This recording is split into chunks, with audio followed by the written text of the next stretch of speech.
Hello' everyone, good morning. মই আজি বৰা চাউল বনাবলৈ লৈছোঁ। প্ৰথমতে মই বৰা চাউলখিনি আধা ঘণ্টামান সময় তিয়াই ৰাখিছিলোঁ। চাউলখিনি যাতে কোমল হয়, কোমল হ'লে খাবলৈও ভাল হয়। এইফালে মই কুকাৰত তেল অকণমানি দি দিছোঁ। তেলখিনি গৰম হোৱাৰ পিছত মই ইয়াত চাউলখিনি দি দিছোঁ। চাউলখিনি দিয়াৰ পিছত মই এইখিনি ভালদৰে লৰাই থাকিম। বেছি সময় মই নাভাজোঁ, এইখিনি অলপ সময় ভাজিম, যিহেতুকে বৰা চাউলত আঠা থাকে তো কুকাৰত লাগি ধৰিব। ইয়াত মই অকণমানি নিমখো দি দিছোঁ। নিমখ দিলে অলপ খাবলৈ ভাল লাগে। মই এনেকৈ ভাজিছোঁ, দেখিছেনে? কুকাৰত লাগিয়ে ধৰিছে, বেছি সময় ভাজিব নালাগে। এতিয়া মই ইয়াত অকণমানি পানী দি দিম।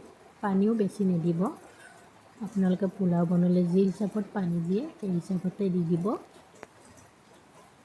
এইখিনি মোৰ হৈ গ'ল। ইয়াত মই পানী এনেকৈ দি দিছোঁ। তাৰপিছত মই ঢাকনিখন লগাই এটা চিটি লগাম আৰু জুইৰ ফ্লেমটো আপোনালোকে কম ৰাখিব।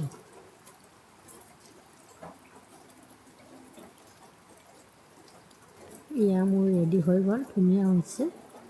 এইখিনি মই গুড় আৰু গাখীৰৰ লগত এনেকুৱা খাইছোঁ, খাবলৈ বহুতেই ভাল হৈছিলে।